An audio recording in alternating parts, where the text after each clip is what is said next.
I've got a few questions that have come through, and they're starting to get so many questions. I thought I'd just take a little video and just kind of answer a few, start the ball rolling, as it were.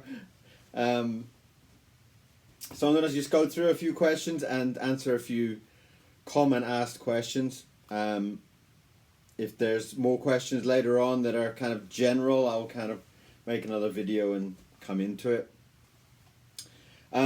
Basic questions, kind of like where I'm from, how did I start? I'm originally from Ireland. My accent's kind of a little bit mixed up between everything, but I was originally born in Ireland, and at about age 8 I moved to England. I started my career in London. I originally worked for Walt Disney. I started working at Disney's at 17. So I was only a young man when I started there. I went on to work for Universal Studios, and basically I spent about 30 years in animation. For 10 of those years I had my own company, which was called Sandman Animation Studios. We had around 200 employees at the time, which was an incredible 10 years. We worked on many shows like Lilo and Stitch and Horrid Henry and the Cramp Twins and Moomins, Dennis the Menace. There's a whole crazy collection of Treasure was a classic one that I worked on. But I started, as soon as I left school, I went to London and chased my career in animation.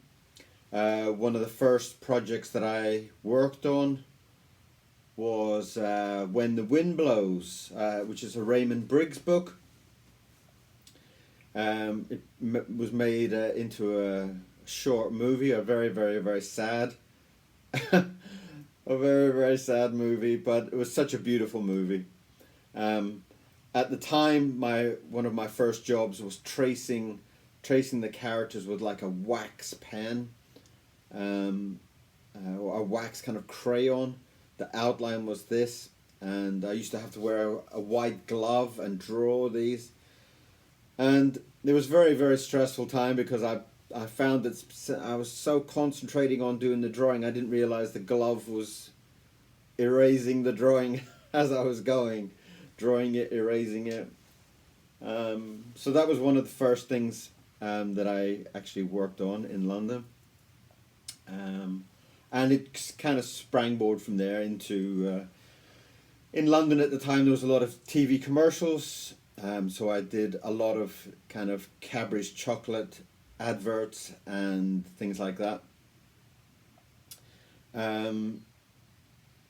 Then I was sent overseas to places like, I first worked in Germany, and then I worked in China, and I worked in Korea.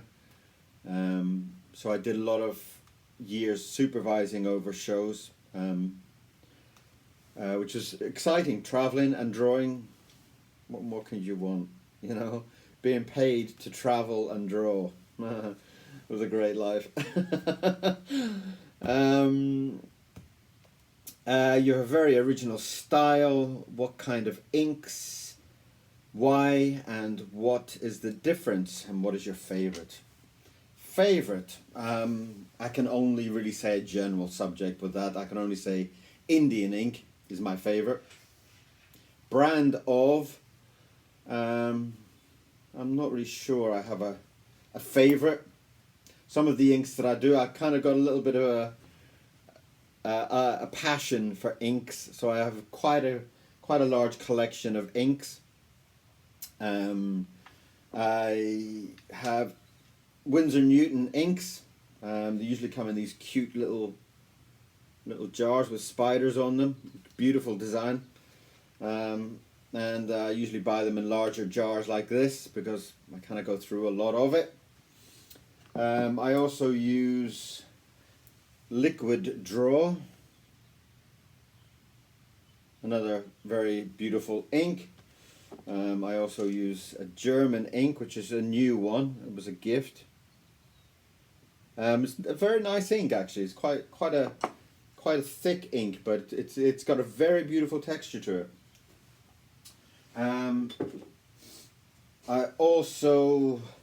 I used General Waterman's ink, which is beautiful colours. The reds on that is beautiful. I've got a whole collection here of Diamond inks. They are gorgeous. I think I've got about eight different reds with that one. And at the moment I'm using a lot of Talon's ink. I buy them in these large kind of litre jugs. It works at about £30, something like that, for one of those. Whereas I think the little half Winsor Newton's about 20 for that little jar. So it's quite a big difference there with inks when you're drawing and you're using a lot of quick inks. I've also talked about when I'm signing, I use a lot of inks. The Bombay inks are fabulous. These are Indian ink, which is very, very beautiful for an Indian ink with these kind of colours.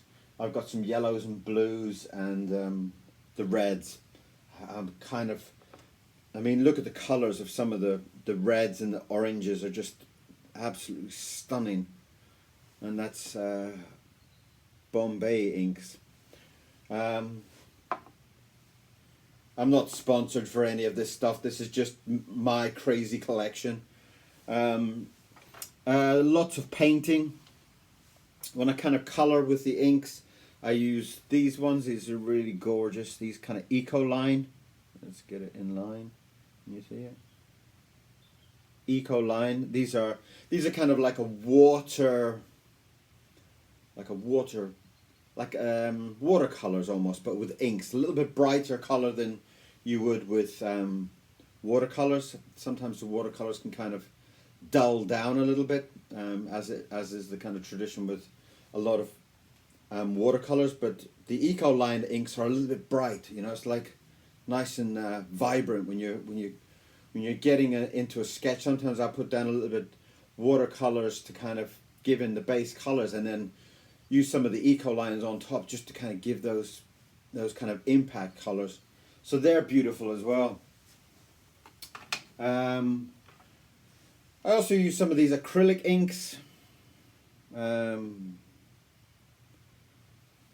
They're also very, very nice, but they settle a lot in the bottom and it gets very irritating.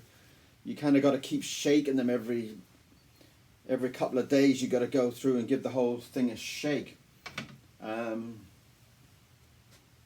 I think that's generally most of the inks that I do use. I buy a lot of the Winsor Newton inks also. They're beautiful little jars.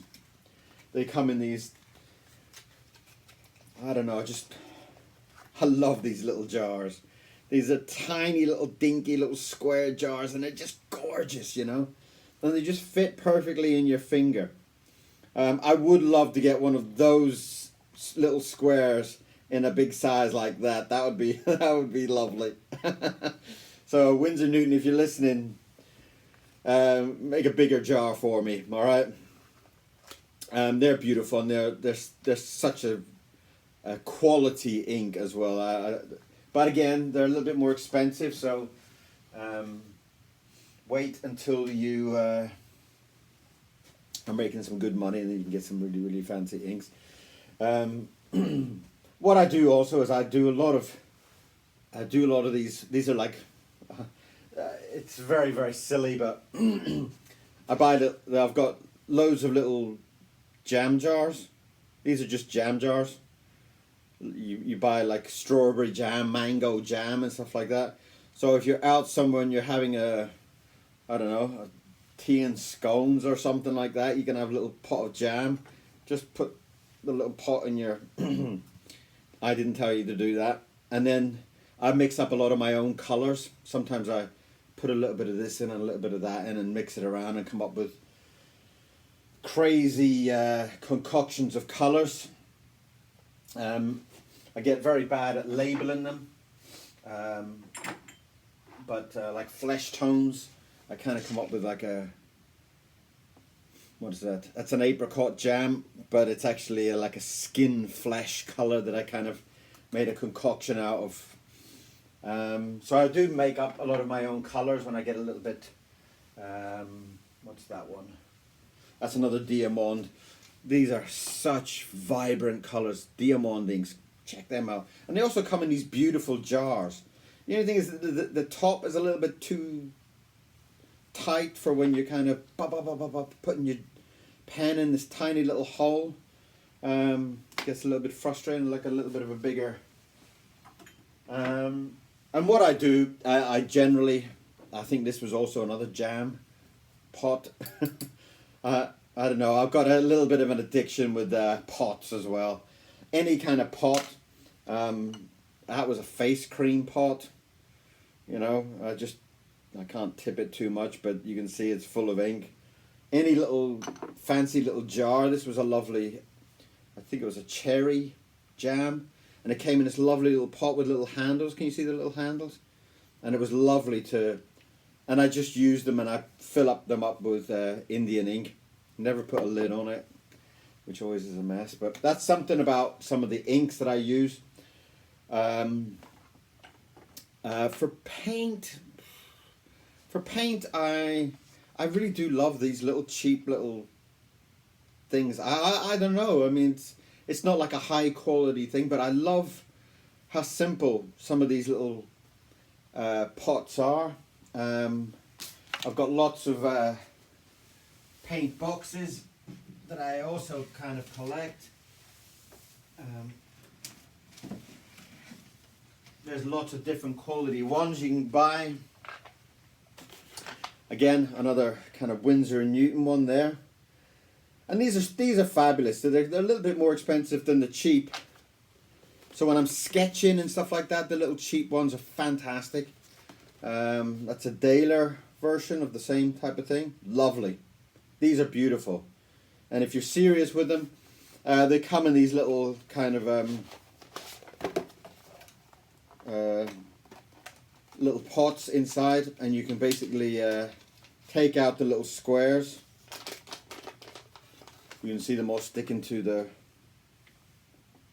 sorry, the sun is so strong. You can see the little squares in there. I haven't even used that one yet. And you just replace the squares as you use them up. Go and buy the little square and replace it. They're absolutely beautiful. I try and reserve those for when I'm actually doing an illustration for a book or something. When I'm sketching and playing around and experimenting, I use this a lot. And these are like £1, £1.50, £2, something like that. They're really, really cheap. And you just do it, and you're doing lots of tests and you do a lot of learning that way. It's a very, very, very good, very, very cheap way of learning.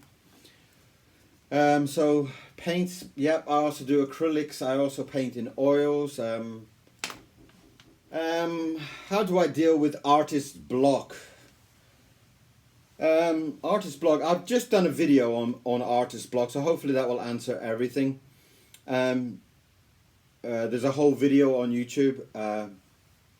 Hopefully that will go in and answer everything. Most of the way I find I deal with artist block is basically to draw. If you really are stuck with something, sit down with a pen and a paper, even if it's just a biro and like some kind of little notepad, and just draw. And just draw. Draw circles, draw characters, just have fun with it. And I think a lot of times with artist block is that people get so precious about things. And they think that every time they draw, it has to be an incredible drawing. It has to be something so amazing. And it doesn't. Enjoy it, you know? And I think basically when people get artist block, it's like they're getting too, you know, they look around on the internet and they see amazing artists, and there's a lot of amazing artists. There's a lot of artists that I look at and I think, oh my God, he's a genius. But you've got to also come back and say, what am I drawing? What is my style? You know? And that's something that I try to stick with, try and think, when I'm drawing, what makes me feel good? You know? And I think if you concentrate on the enjoyment of that, you will have a lot more fun. You will enjoy it a lot more, and this artist block will just kind of break down. Stop putting so much pressure on yourself. You know, stop thinking, I've got to come up with a book. I've got to illustrate this. I've got to be as good as this guy or good as this woman. No, you don't. No, you don't. What did you draw yesterday? Can you draw a little bit better today? If you can, amazing. If you can't, so what? Draw it better in a week's time, month's time. But just enjoy the actual doing artwork. And I think that's one of the massive problems. A lot of times on my videos on YouTube, I sit down and I just think I'm going to draw something, I don't know what it is, and I just start drawing something and see where it goes. And sometimes it's really exciting. You know, sometimes it's really fun. You come up with a drawing at the end, you think, oh my God, I hope no one's looking. And then sometimes you draw something, you think, oh, I really like that. You know? So, go easy on yourself. Okay, go easy. Just enjoy it. It's only drawing, right? It's just a piece of paper and ink. Just relax down a little bit. Right, what kind of colors do I use when I'm doing illustrations? Do I use paints or do I use inks? I think I touched on that a little bit. I explained a little bit about the inks, about those little cheap palettes, and I use acrylic inks, I use oil painting inks. Oh yeah, I was doing my oil paints. Oil paints, I've done some crazy artworks like this on oils, and I love oils. It's a completely different style, but I love doing oil paintings as well. You'll see some of my oil paints hopefully online as well. So I think that's touched on color, but again, explore color. You know, what works for you will not work for me. What works for me might not work for my grandmother. You know, it's like everybody's individual. You might find these little cheap paints that I was talking about. You know, you might buy these and they're £2 and you think, what is he talking about? They're rubbish. They're horrible. You know, so whatever you feel, but try them. Try the expensive ones, try the cheap ones, try chalk, try pastels, see what you love. Everybody's individual. So someone is asking me, what is my favorite drawing? What is my favorite drawing? I'm not sure if that means my favorite drawing that I did or my favorite drawing that somebody else did. I don't know. I kind of for me on my personal drawing, like what did I draw yesterday? I drew this was one that I drew yesterday. It was on one of the videos. It was on one of the YouTube videos. Makes me laugh just looking at it. I shouldn't laugh at my own drawings, but it was just exciting. I don't know. I don't know what it is about this drawing that I like, but it felt fabulous when I was drawing it. It just felt so, you know, I could feel the ink flow, and so I kind of feel since I did it yesterday, it's my favorite. But maybe if you look back a couple of days, you know, maybe 2 days ago, I did this one. I did it on one of those live drawing things, like I think it was TikTok, and it was the angel and the devil, and that was fun. And 2 days ago I would have loved that, and you know, almost every day you come up with a different drawing, and you know, that's another lesson that I did online. It was great fun, teaching people how to draw a perfect, beautiful rabbit, or like some of the illustrations from the book that I'm working on. Oh, this is a top secret drawing, don't look at this one. And so yeah, I don't know, maybe the answer to that is the drawing that I did yesterday is my favorite drawing.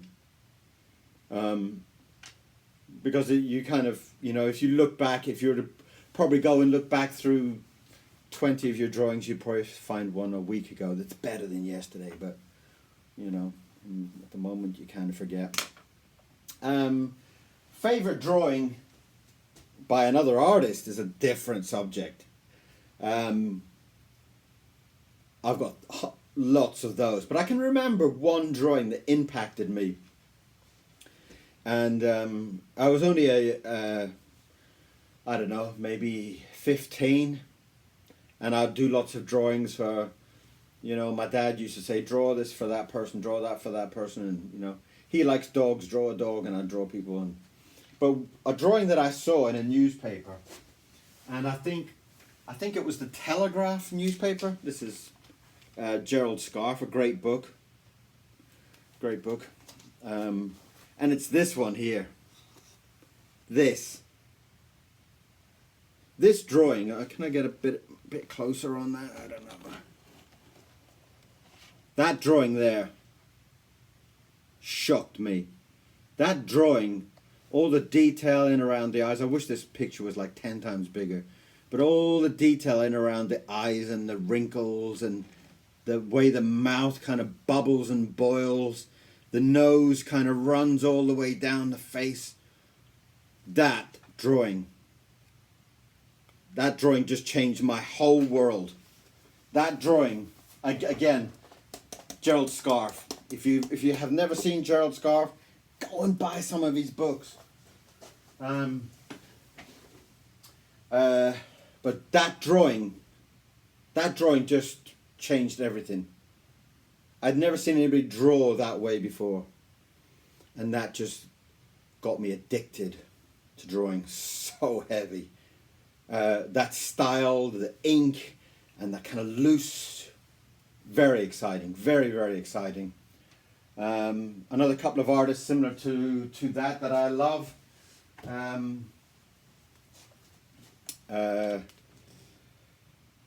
Ralph Steadman, another great artist, an absolute genius. I can't really say if I've got a favourite drawing of Ralph Steadman's. Probably the one that's hanging on my wall. I have a print of Da Vinci drawn by Ralph Steadman on my wall here. That's a very, very, very special drawing.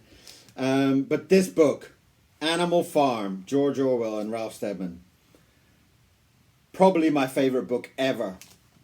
I mean, try and choose one drawing in that is your favourite. It's just, I don't know, it's just one of those type of books that every drawing in that book is amazing. I love it. Ralph Steadman does a lot of drawings, and some of them are unbelievable, some of them are kind of odd, but my favourite book, that one.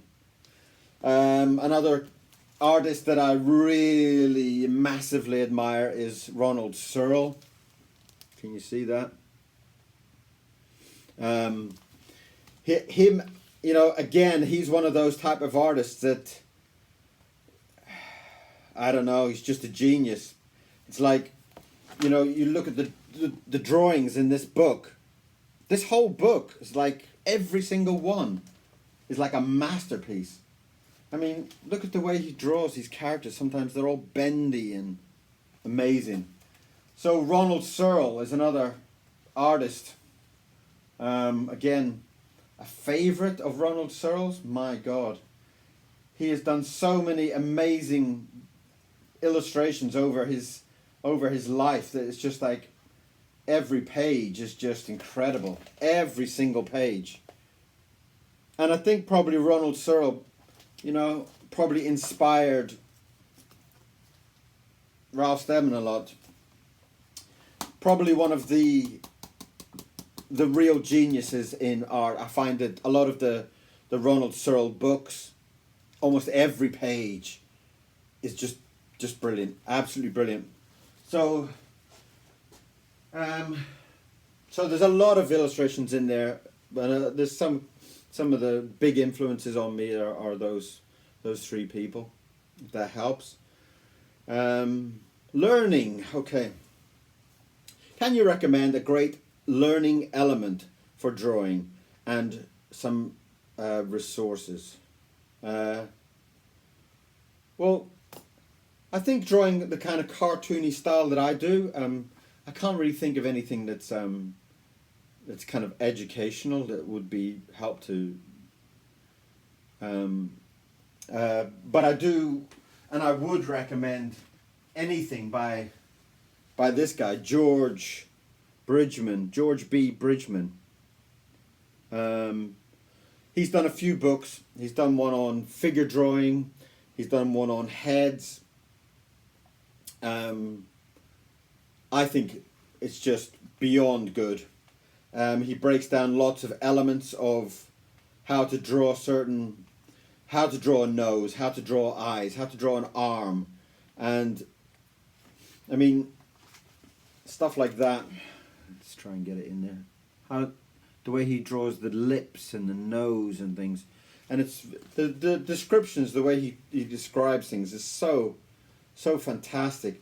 And the way he breaks down drawing into simple shapes, which is something that I've been trying to teach. The way he kind of makes it from a square and angles everything. I think he's just a genius.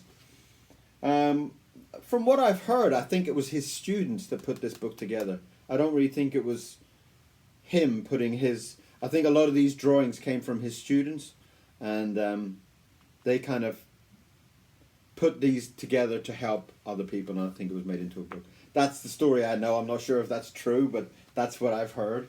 So, George B. Bridgman, that will teach you the basics of figure drawing and stuff like that, which is always very, very helpful. And once you can start to draw figures, and that's massive for when you start to simplify things into cartoony shapes. And on some of my drawing videos, there's one on there called How to Draw Anything, Basic to Brilliant, I think I called it. I don't know why Basic to Brilliant, but it's kind of like it's a very, very simple. The same way he's using cubes and stuff like that, I'm using lots of sausages and balls and things like that, egg shapes, just very, very simple shapes to kind of put your characters together. And I think between George B. Bridgman and my video, that might be a good resource. I hope that that helps. What are the large, strange jars on your desk? Are they ink, or what are they? They appear in your videos. Okay. I have these large... strange question, but I have these large jars here, and they have multiple brushes that I never clean. I'm terrible. I know I'm horrible. And these are my kind of... this one actually is a mixture. It's kind of...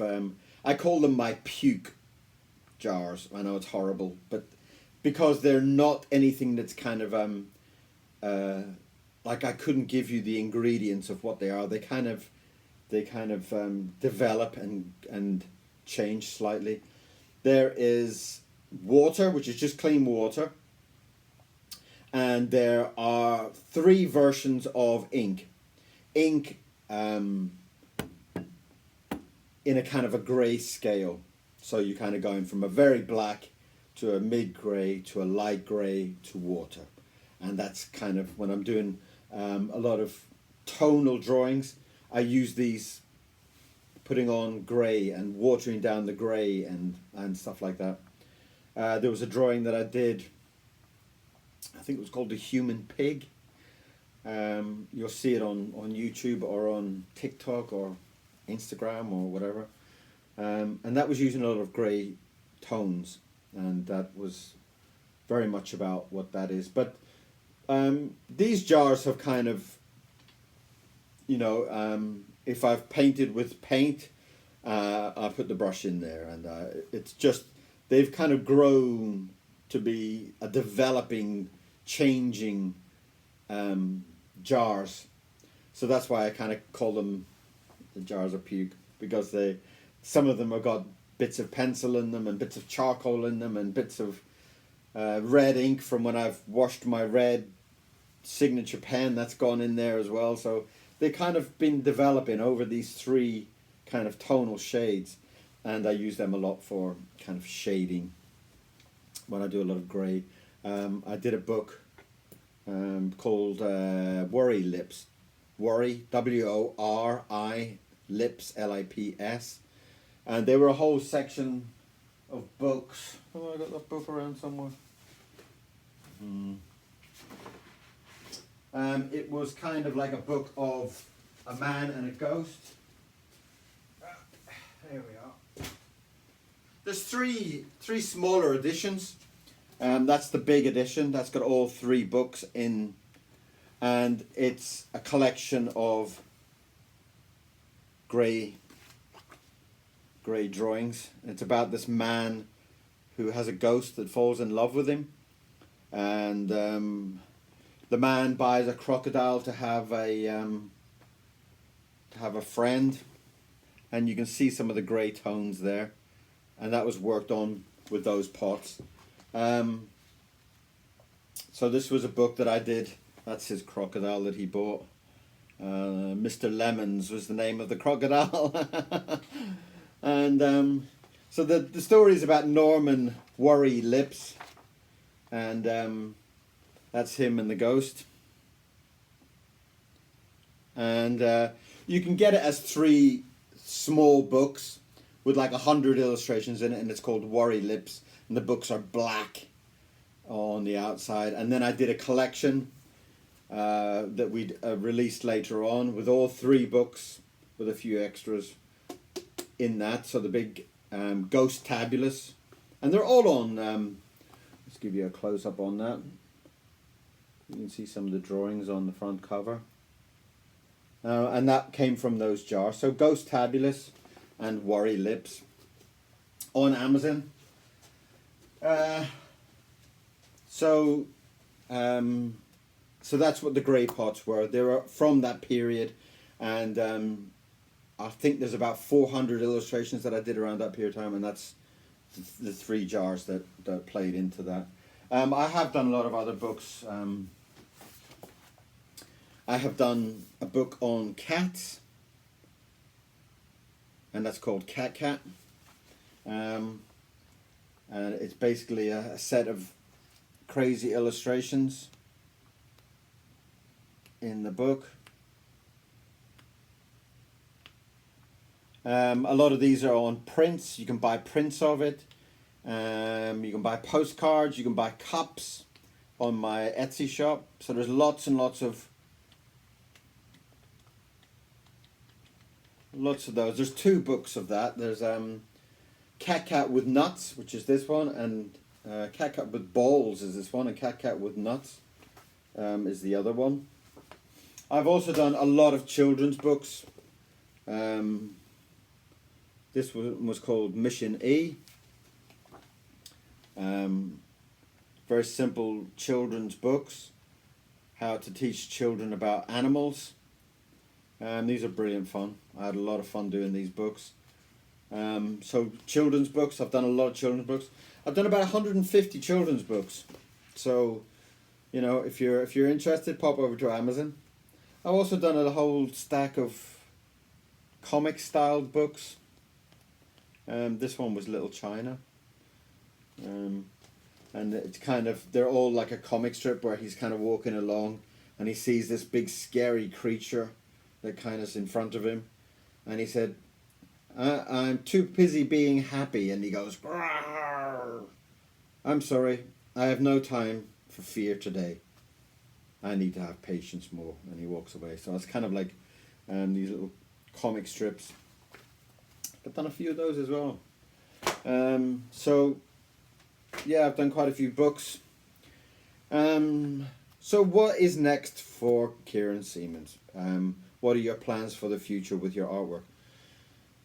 I have a lot of plans. I always have a lot of plans. I'm working on a book at the moment, and I'm trying to fit that in, because Can't tell you too much about the book at the moment, but it'll be a full illustration book. It's going to be a much bigger story than I've ever done before. And I'm hoping that will be out in the next few months, or next 6 months anyway. I'm trying to also do some of the teaching videos on YouTube, and I'm also just trying to build the shop. I'm trying to build up my Etsy shop. I'm trying to build up some selling prints and artwork, and I'm trying to just kind of widen my scope, you know. I want to kind of do some more teaching videos and more demonstration videos of what kind of style of artwork I do. And I want to do a lot more books. I love doing books. Any crazy story just kind of excites me. I'm kind of in for it. You know, I just want to keep being excited by something. You know, if a book turns up and you just look at it and you start getting excited about it, your mind starts racing and you want to start drawing. That's the type of project that I want to pick up. I want to pick up something that excites me. At the moment, I'm working on my own book. That excites me. And I'm working on teaching videos. And I'm working on a lot of things at the moment. But I like to keep busy. If I'm sitting too long, I go mad. I really go mad. So the next thing for me is to keep super, super busy. That's why I'm constantly asking people, what would you like to see in a video? What would you like to see me draw? What would you like to see me demonstrate? What would you like to see me teach? Is there anything you'd like me to draw? Would you like me to explain anything? So it kind of gives this bit more of a dialogue between me and everybody else. Especially since I live on my own and I live a very kind of quiet life, which I love. So it's very, very exciting to kind of touch base with people on YouTube. And yesterday night I did a live drawing on one of the TikTok. I did a live TikTok where people were talking to me and describing what they would like to see, and I was drawing lots of pictures, so that was kind of fun. So that's something new. So I'm always trying to develop something new and experience something new. So keeping busy, exploring new channels, exploring new avenues, that's what's next for me. Obviously I would like to get better and better and better and better, and I'd like to get to the stage where I'm 100% happy with everything that I'm doing. I can't imagine that happening. And that's something that everybody should find. You should find that you draw something and you love what you did today or yesterday, and then, you know, last week, oh, I don't want to look at it. That's kind of normal for an artist. So yeah, keeping busy, keeping excited, keeping passionate, keeping in love with doing artwork. That's what I want for me next. So thank you very much for the questions. That was rather a long chat, but I hope it was helpful in some ways. And if you have more questions, send them on, and I'll try and take a break in time and answer some more questions for you. I hope that's been helpful. I hope that's given you some kind of insight into who is this crazy guy that keeps popping up on my YouTube channel. So thank you very much for listening, and thank you very much for your time. And as always, thank you for the support and the love, the comments, the questions. The general support is fabulous. And if you pop over to my Etsy shop, thank you again for that.